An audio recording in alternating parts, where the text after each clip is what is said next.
Hello, good morning बेटा।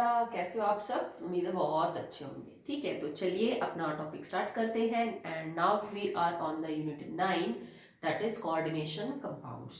तो अभी लास्ट वीडियो में जो डिस्कस किया वो कुछ बेसिक टर्म्स चल रही है बेटा, जिन्हें आपको पता होना जरूरी है ताकि चैप्टर में जो वो यूज हो आप उनका मतलब जो है समझ सके। तो last I think we discuss that is oxidation sorry coordination number. तो आई होप आपको क्लियर होगा। किसी भी कोऑर्डिनेशन कंपाउंड का फॉर्मूला देख के आप प्रेडिक्ट कर सकते हो कि उसका कोऑर्डिनेशन नंबर क्या है। ठीक है, मैंने आपको बताया भी था कि अगर आपको लिगेंड की डेंसिटी का पता है, वो डाई है कि टेट्रा है कि हेक्सा है, तो कोऑर्डिनेशन नंबर आप पता कर सकते हो। सिर्फ नंबर देख के पता नहीं किया जा सकता कि 2 लग रहा है ब्रैकेट में, 3 लग रहा है, 4 लग रहा है। ठीक है, और ये चीज आपको आगे भी हेल्प करेगी, आपको ज्योमेट्री मॉलिक्यूल की शेप वगैरह प्रेडिक्ट करने में उसका कोऑर्डिनेशन नंबर हेल्प करेगा। अगर कोऑर्डिनेशन नंबर गलत है तो फिर ज्योमेट्री वगैरह आप गलत प्रेडिक्ट करोगे, हाइब्रिडाइजेशन गलत हो जाएगी फिर। ठीक है, तो चलिए नेक्स्ट टर्म डिस्कस करते हैं, कोऑर्डिनेशन स्फीयर। कोऑर्डिनेशन स्फीयर, इसको हम कोऑर्डिनेशन एंटाइटी भी जो है वो बोल देते हैं। आप कोऑर्डिनेशन एंटाइटी भी बोल सकते हो। इसका क्या मतलब है? The part that is included within the square bracket is known as the coordination sphere or the coordination entity. Okay, for example I am writing the formula K4FeCN6 और ये मेरा कंपाउंड है कोऑर्डिनेशन। ठीक है, पोटेशियम फेरोसाइनाइड, 4 पोटेशियम बाहर है, अंदर iron मेरा सेंट्रल एटम है, साइनाइड 6 मेरे लीगेंट है। तो ये पार्ट किसी भी कोऑर्डिनेशन कंपाउंड में जो स्क्वायर ब्रैकेट के अंदर लिखा जाता है, जिसमें हमारे पास मेटल आयन होती है और लीगेंट होते हैं। मैं ज्यादातर एग्जांपल जो आपको लिख रही हूं उसमें एक ही टाइप के ligand, it is not necessary always. For example ऐसा भी हो सकता है कि आयरन जो है वो अमोनिया तो रख ले 4 और वाटर रख ले 2। ऐसा जरूरी नहीं है कि हमेशा जो कोऑर्डिनेशन कंपाउंड बनेंगे उसमें लीगेंट एक जैसे होंगे। नहीं, हो सकता है 6 और 6 के 6 अलग हो सकता है 5 और 5 के 5 अलग हो जाए। ठीक है, इट इज नॉट नेसेसरी कि आपके हमेशा, क्योंकि हम जस्ट चैप्टर स्टार्ट कर रहे हैं तो मैं आपको सिंपल एग्जांपल ही लेके समझा रही थी। तो वो हो सकता है, ये भी कोई जरूरी नहीं होता बेटा कि मेटल भी एक ही मौजूद हो। कई बार मेटल भी एक से ज्यादा मौजूद होते हैं। आयरन भी हो सकता है क्रोमियम भी हो सकता है 2 अलग अलग क्रोमियम हो, 2 अलग अलग टाइप के लिगेंड से बन रहे हो। तो जो भी कोऑर्डिनेशन कंपाउंड में स्क्वायर ब्रैकेट के अंदर चीज लिखी जाती है, that is known as the coordination sphere, that is या फिर कोऑर्डिनेशन एंटाइटी। शुरू में जब हमने कोऑर्डिनेशन कंपाउंड्स के टाइप पढ़े, पॉजिटिव, नेगेटिव और न्यूट्रल, तो वो इसी के अकॉर्डिंग थे कि इस कोऑर्डिनेशन स्फीयर के ऊपर यहाँ चार्ज पॉजिटिव है कि नेगेटिव है कि जीरो चार्ज है, उस हिसाब से आप बताएंगे। ओके, बिकॉज कोऑर्डिनेशन स्फीयर पे चार्ज है, जैसे मान लीजिए आपके कोऑर्डिनेशन स्फीयर पे चार्ज पॉजिटिव आ गया, तो भाई पॉजिटिव को न्यूट्रलाइज करने के लिए तो मेरे को इक्वल नेगेटिव चार्ज चाहिए। तो जो नेगेटिव आयन मैं लगाऊंगी ताकि इसके ऊपर का पॉजिटिव चार्ज न्यूट्रलाइज हो जाए, वो मैं हमेशा राइट साइड में लगाऊंगी स्क्वायर ब्रैकेट के। जैसे मान लो इस पे पॉजिटिव 2 था तो मैंने इसको नेगेटिव 2 पॉजिटिव था इसके ऊपर, तो मैंने इसको न्यूट्रलाइज करने के लिए एक सल्फेट आयन लगा दिया। तो सल्फेट आयन पे क्या होता है? 2 नेगेटिव। अब आपको ये दिखाने की जरूरत नहीं है कि मैडम 2 पॉजिटिव 2 नेगेटिव, अब ये न्यूट्रल हो गया। ठीक है, इसी तरह मान लीजिए आपके पास कोई कोऑर्डिनेशन कंपाउंड हो और जिसके ऊपर चार्ज नेगेटिव हो। ठीक है, फॉर एग्जांपल AgCN ट्वाइस और ऊपर एक नेगेटिव चार्ज है। तो इस नेगेटिव चार्ज को जो है न्यूट्रलाइज करने के लिए मुझे पॉजिटिव चाहिए। तो पॉजिटिव आयन को बेटा मैं हमेशा लेफ्ट साइड में लिखूंगी शुरुआत में बिल्कुल। तो नेगेटिव 1 को बैलेंस करेगा पॉजिटिव 1। तो पोटेशियम के ऊपर क्या है? पॉजिटिव 1। यहाँ क्या है? नेगेटिव 1। एक दूसरे को क्या कर देते हैं? न्यूट्रलाइज। ठीक है, दिस इज कोऑर्डिनेशन स्फीयर। इसके राइट और लेफ्ट साइड में, मतलब स्क्वायर ब्रैकेट से आगे और पीछे जो आयंस लिखी हुई है आपने, जैसे मैंने यहाँ पोटेशियम लिख दिया, पे कोई भी पॉजिटिव आयन लिख सकती हूँ। मैंने यहाँ सल्फेट लिखा, क्लोराइड, फ्लोराइड, कोई भी नेगेटिव आयन लिखी जा सकती है। इन आयंस को काउंटर आयंस बोला जाता है। These are known as counter ions. याद रखेंगे आप बेटा कि स्क्वायर ब्रैकेट के आगे पीछे जो आयंस हैं पॉजिटिव और नेगेटिव, जो हमने चार्जेस को न्यूट्रलाइज करने के लिए लगाई हैं, that is known as the counter ions. Negative ions हमेशा राइट साइड में लिखी जाएंगी और पॉजिटिव आयन हमेशा क्या लिखी जाएंगी बेटा? लेफ्ट साइड के अंदर लिखी जाएगी। ठीक है, ये सिर्फ इसके चार्ज को बैलेंस आउट करने के लिए लगाई जाती है। अगर आप ये चीज और ये चीज हटा देंगे तो फिर आपका कोऑर्डिनेशन स्फीयर चार्ज कैरी करेगा। जैसे मैं इसको हटा दूं तो मुझे यहाँ पे फिर 2 पॉजिटिव लिखना पड़ेगा, अगर मैं इसको यहाँ से हटा दूं तो मुझे यहाँ पे 1 नेगेटिव जो है वो लिखना पड़ेगा। आई होप आपको क्लियर हो गया होगा बेटा, कोई दिक्कत नहीं होगी। ठीक है, तो चलिए डिस्कस करते हैं the next term and it is coordination polyhedron. Coordination polyhedron.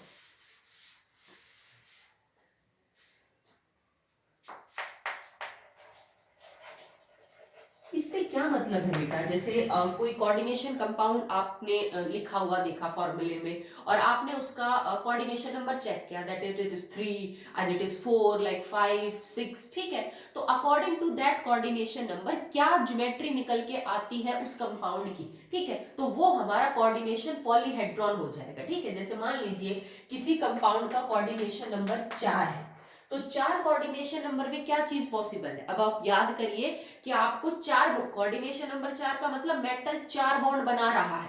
ठीक है, तो वो स्पेस में कहीं भी बना सकता है, either it can use X Y Z axis.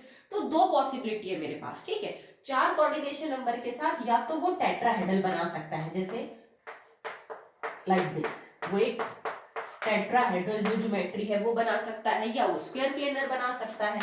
A X X X और X, all bonds are coordinate, जैसे ये कोऑर्डिनेट बॉन्ड है सारे।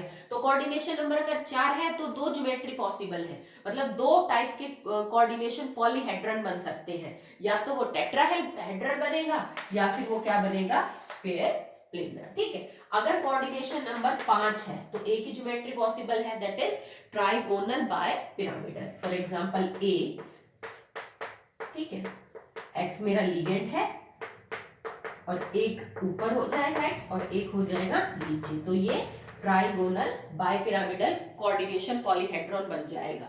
अगर कोऑर्डिनेशन नंबर मान लीजिए 6 है तो ऑक्टाहेड्रल बन जाएगा बेटा, जैसे कि ये एग्जांपल है कॉपर NH3 6 ऊपर 2 पॉजिटिव, तो मुझे कॉपर को 6 अमोनिया के साथ जोड़ना है। ठीक है, तो क्या करते हैं, स्पेस में ये ऑक्टाहेड्रल पोजीशन के अंदर जुड़ जाते हैं।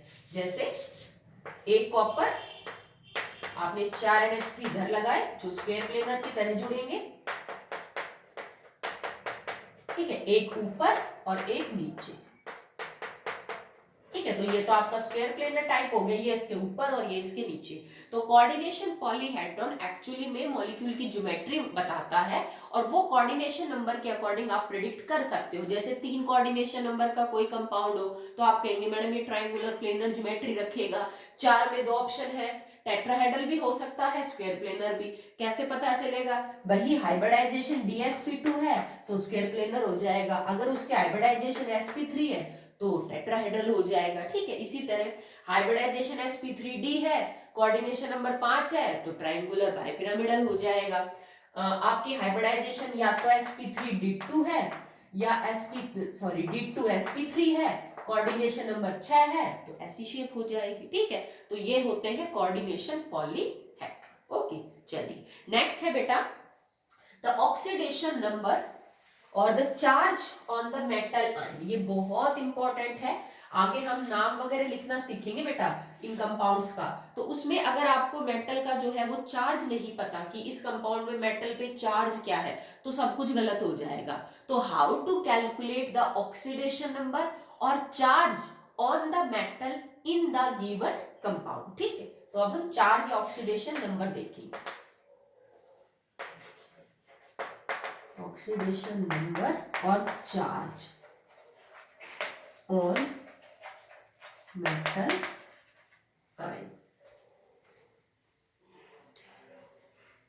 Okay, so that would be easy for you, इसमें कुछ भी मुश्किल नहीं है। आपने 9th क्लास के अंदर इस चीज को बेटा पढ़ा हुआ है कि कैसे चार्ज कैलकुलेट किया जाता है। सेम फॉर्मूला है बेटा कि जिसका भी कैलकुलेट करना है उसको x मान लीजिए और बाकी सबके चार्ज को मैथमेटिकली आप जैसे अलजेब्रिकली जोड़ते हैं वैसे जोड़ते चले जाइए।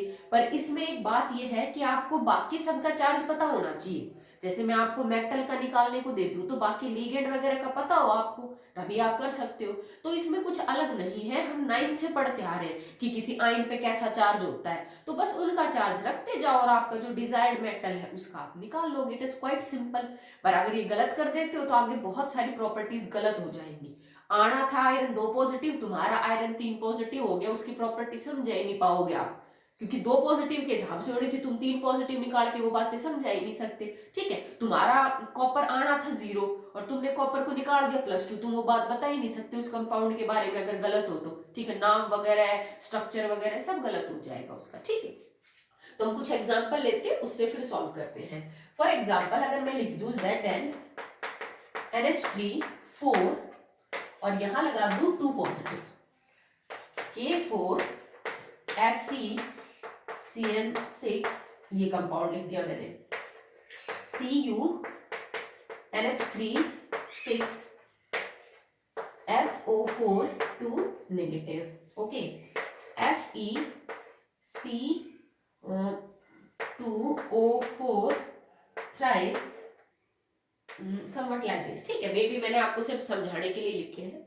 तो इनमें कैसे कैलकुलेट करोगे, देखो यहाँ मुझे जिंक का निकालना है, यहाँ मुझे आयरन का निकालना है, यहाँ मुझे कॉपर का निकालना है, यहाँ मुझे आयरन का निकालना है। ठीक है, तो मैंने क्या किया, इसको तो मान लिया x, बाकी सबको मैं जोड़ती चलेगी। अब इस पूरे कोऑर्डिनेशन कंपाउंड के ऊपर चार्ज है 2 पॉजिटिव, तो मैं इज इक्वल टू करके 2 पॉजिटिव लिखूंगी कि भाई इन सारे का जोड़ जो है चार्ज का वो 2 पॉजिटिव है। मुझे इंडिविजुअली पता करना है कि जिंक का क्या है। ठीक है, तो मैंने लिखा जिंक के लिए x प्लस में। अब मैंने आपको कल ही बोला था कि आप चार्जेस याद कर लीजिए कुछ सिंपल लिगेंड्स के। तो अमोनिया न्यूट्रल होता है भाई, अमोनिया में नाइट्रोजन पे हाइड्रोजन पे पॉजिटिव नेगेटिव बराबर है तो न्यूट्रल है। ठीक है, तो 0 मतलब इसका चार्ज, तो 0 multiply by 4 will be 0 is equal to +2, तो x विल बी +2। मतलब मेरे इस कंपाउंड में जिंक के ऊपर क्या चार्ज है बेटा, +2। हमें पता है जिंक +2 के अलावा और कुछ करता भी नहीं है। इसमें चेक करिए, अब इसमें यहाँ पे तो कुछ भी नहीं है, मतलब मेरा कंपाउंड टोटली इंटरनली न्यूट्रल है, इतना तो मेरे को पता है। तो मैं इज इक्वल टू तो क्या लिखूंगी, 0 लिखूंगी। ठीक है, अब 4 पोटेशियम है, तो पोटेशियम तो हमेशा +1 होता है किसी भी कंपाउंड में, तो 1 की वजह से +1 तो 4 की वजह से +4, तो मैंने लिखा 4+। आयरन का मेरे को निकालना है +x। एक साइनाइड के ऊपर -1 होता है, you all know very well, okay, 9th से पढ़ते आ रहे बेटा। साइनाइड आयन पे -1 है, तो टोटल 6 पे हो गया -6, तो प्लस -6 इज इक्वल टू 0 है, क्योंकि यहाँ पे तो कोई चार्ज है नहीं, तो मैंने इसको सॉल्व कर दिया। ठीक है, 4 + x - 6 is equal to 0, x will be 6 minus में 2, x विल बी +2। तो यहाँ पे मेरा क्या आ गया कि यहाँ पे जो आयरन है that is in the +2 oxidation state. Okay, अगर इसी कंपाउंड को मैं ये कर देती, यहाँ पे पोटेशियम में 3 लगा देती, जो कि एक्चुअली में कंपाउंड होता है फेरिसाइनाइड फेरोसाइनाइड। ठीक है, तो फिर क्या चार्ज आता, तो यहाँ में 4 की जगह क्या करती बेटा, 3 कर देती। अब तो मैं इसको लिखती 3 + x सीधा -6 is equal to 0, x will be 6 minus में 3, x विल बी +3। तो देखो एक इधर पोटेशियम कम ज्यादा करते ही आपका जो आयरन है उसका चार्ज क्या हो गया बेटा, चेंज हो गया। ठीक है, अब इसमें चेक करिए, कॉपर का चार्ज निकालना है, मैंने माना कॉपर का x+। अमोनिया अगेन बेटा न्यूट्रल होता है, तो 0 multiply bye 6 that will be 0। ठीक है, तो मैंने 0 कर दिया, प्लस इस पूरे कंपाउंड के ऊपर, अच्छा आपको यहाँ पे 2 नेगेटिव लिखने की कोई जरूरत नहीं है, ये तो ऑब्वियस भी हो जाएगा कि भाई SO4 के ऊपर है जो 2 नेगेटिव है, तो अब प्लस में इसका और जोड़ना पड़ेगा, तो प्लस में -2 और इज इक्वल टू 0, बिकॉज इस पूरे मॉलिक्यूल पे तो कोई चार्ज नहीं है। ठीक है, अब आप इसको सॉल्व कर लेंगे, तो x विल बी +2। तो इस कंपाउंड में कॉपर के ऊपर क्या चार्ज है बेटा, +2। क्लियर है आपको? ठीक, अगले वाला देखिए,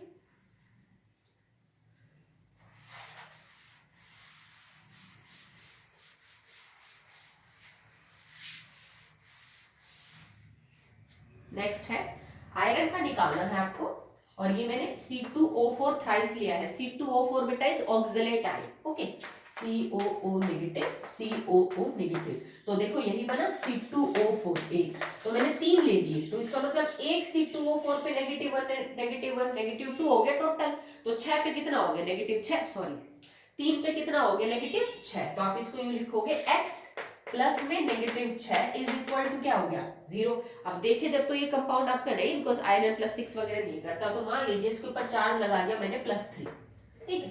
तो अब आप 0 की जगह क्या लिख देंगे +3, तो x will be +3 plus 1 second -3, not plus minus, ठीक है।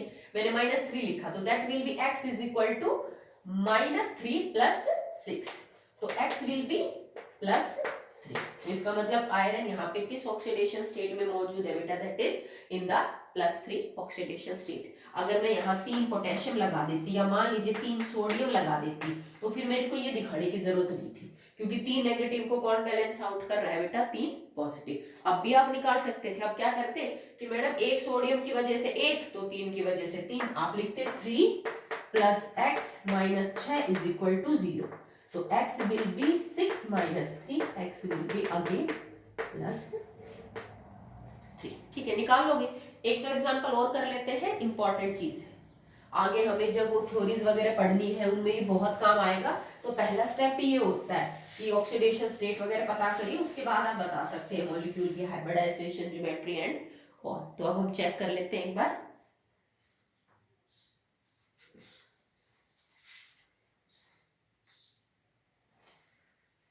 चलिए देखिए, NiCO4 या फिर for example like manganese H2O6 2 positive and chromium NH3 4 H2O2 3 positive, इस तरह के कंपाउंड आ जाए, ठीक है। तो पहले वाले में देखिए निकिल है, तो निकिल को मान लिया बेटा मैंने x प्लस में। अब कार्बन मोनोऑक्साइड तो न्यूट्रल होता है, ठीक है, CO इज न्यूट्रल, तो x प्लस में 0, ऊपर भी कोई चार्ज नहीं, इज इक्वल टू 0, तो x विल बी 0। मतलब ये एक ऐसा कंपाउंड है जिसमें निकिल 0 ऑक्सीडेशन स्टेट में, वो अपनी एलिमेंटल ऑक्सीडेशन स्टेट में, मतलब उसको इलेक्ट्रॉन लूज या गेन ही नहीं करने पड़े, सॉरी लूज गेन तो क्यों करेगा, तो लूज ही नहीं करने पड़े, ऐसे कैसे कॉन्फ़िगरेशन में कंपाउंड बना के चला गया, ठीक है। जैसे आयरन का भी ऐसा होता है FeCO5, इसमें भी आयरन के ऊपर चार्ज 0 है, क्योंकि कार्बन मोनोऑक्साइड तो 0 रखेगा, ठीक है। इसमें देखिए मैग्नीज का x, अब वाटर न्यूट्रल होता है, तो 6 multiply by 0 that will be 0 is equal to +2, तो x विल बी +2, मैग्नीज +2 है। क्रोमियम का निकालना है, तो क्रोमियम का माना x प्लस में 4 अमोनिया की वजह से 0, 2 वाटर की वजह से भी 0, ठीक है, क्योंकि न्यूट्रल है दोनों, और ऊपर 3 पॉजिटिव है, तो x विल बी 3 पॉजिटिव, ठीक है। मान लीजिए मैं 2 अमोनिया कर दूं यहाँ पे और पीछे लगा दूं इन, क्रोमियम और इन लगा दूं, ठीक है। तो आप क्या करते, क्रोमियम का मान लेते x प्लस में, अब इन देखो 2 2 4, पर ये तो बाइडेंटेट हो गया, तो 2 बॉन्ड यहाँ बढ़ गए, तो तुमसे कोई कोऑर्डिनेशन नंबर पूछ ले, तो तुम क्या कहोगे कि मैडम 2 कोऑर्डिनेट बॉन्ड तो ये बने, 2 ये बने, पर मॉलिक्यूल एक एक, और अकेला ही ई ने 2 बनाएगा, तो कोऑर्डिनेशन नंबर क्या हो जाएगा यहाँ पे 6। यहाँ साफ दिख रहा है 6 है, यहाँ नजर आ रहा है क्या है बेटा आपके पास 4 है, ठीक है। तो यहाँ इन पे भी चार्ज 0, अमोनिया पे भी चार्ज 0, वाटर पे भी चार्ज 0, तो इसका मतलब क्रोमियम के ऊपर हो गया चार्ज +3, ठीक है। आई होप आप समझ पा रहे हैं इसको, okay.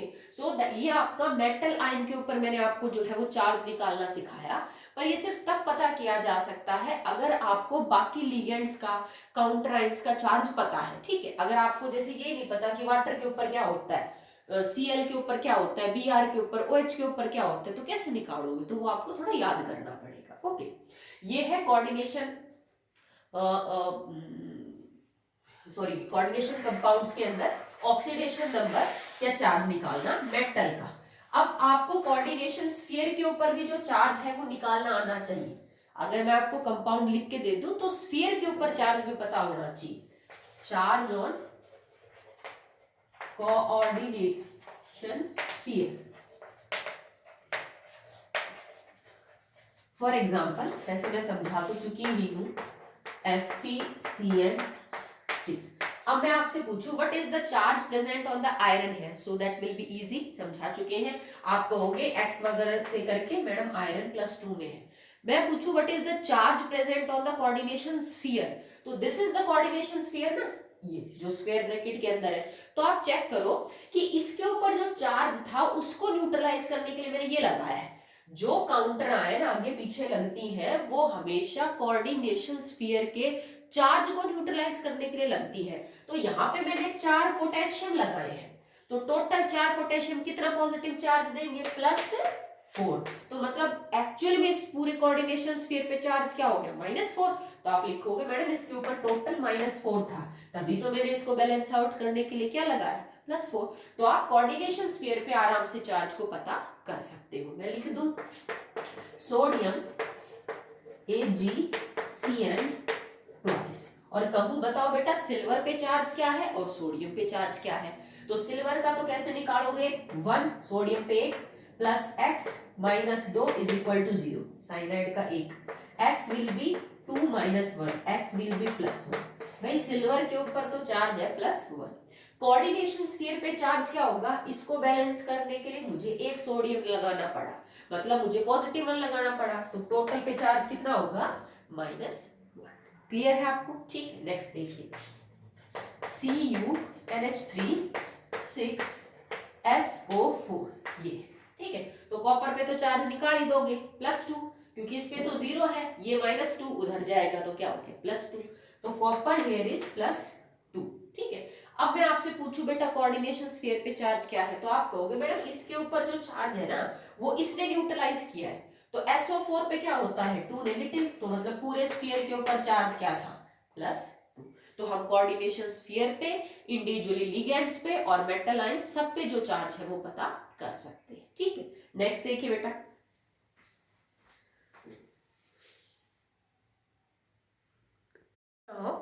there are 2 important terms that will be discussed now, और उसके बाद फिर आपका नया नेक्स्ट टॉपिक शुरू हो जाएगा, that is rules for writing the name of the coordination compound. जैसे हम IUPAC सिस्टम नहीं पढ़ते हैं कि कैसे नाम लिखा जाता है, रूल रेगुलेशंस फॉलो होते हैं, तो कोऑर्डिनेशन कंपाउंड्स के नाम लिखने का भी बड़ा मेथड है, तो वो आपका मेन टॉपिक स्टार्ट हो जाएगा वहां से। तो अभी 2 छोटे छोटे टॉपिक और बचते हैं, one is homoleptic and heteroleptic compound. भाई कोई होमोलैप्टिक और हेट्रोलैप्टिक कोऑर्डिनेशन कंपाउंड्स क्या होते हैं, तो homo means same, hetero means different, तो लैप्टिक यहाँ पे लीगेंड के लिए यूज किया गया है। ऐसे कोऑर्डिनेशन कंपाउंड जिसमें लीगेंड एक जैसे हो, मतलब 2 लीगेंड हो, 4 हो, 7 हो, 5 हो, कितने भी हो, पर वो सारे एक जैसे हो, जैसे 6 वाटर हो, 4 अमोनिया हो, 6 कार्बन मोनोऑक्साइड हो। इफ कोऑर्डिनेशन कंपाउंड में सारे लिगेंड्स बिल्कुल एक टाइप के हैं तो वो आपका होमोलैप्टिक कंपाउंड कहलाया जाएगा। जैसे मैं कोबाल्ट को और 6 क्लोरीन जो है वो दे दूं, ऐसा कोई कंपाउंड हो, ठीक है। लाइक मैंने जिंक को 6 वाटर दे दी, ठीक है, ऊपर 2 पॉजिटिव, तो ये होमोलैप्टिक कंपाउंड से किसमें भाई 6 लिगेंड है, 6 के 6 एक जैसे हैं, यहाँ 6 लिगेंड है, 6 के 6 क्या बेटा एक जैसे हैं। Homoleptic means only one kind of ligand is present. Heteroleptic का मतलब है more than one type, more than one type. जैसे मैं आपको ये लिख के दे दूं, क्रोमियम H2O2 अमोनिया 2 और ईन 3 पॉजिटिव, ठीक है। तो इसमें ये एक हेट्रोलैप्टिक कंपाउंड माना जाएगा जिसमें वाटर भी लीगेंड है, अमोनिया भी लीगेंड है, ईन भी है, मतलब कम से कम 2 होंगे तो हेट्रोलैप्टिक हो ही जाएगा। आगे कोई फिक्स नहीं है, हो सकता है कि 6 कोऑर्डिनेशन नंबर हो और उसमें 6 के 6 लीगेंड अलग हो, इट इज क्वाइट पॉसिबल, ठीक है। जरूरी नहीं है कि हमेशा 2-3 ही लीगेंड हो, अलग अलग भी हो सकते हैं। तो हेट्रोलैप्टिक मीन्स कि अलग अलग टाइप के लीगेंड है, होमोलैप्टिक मीन्स आपके सारे लीगेंड बिल्कुल एक जैसे हैं। अगला है होमोन्यूक्लियर और हेट्रोन्यूक्लियर।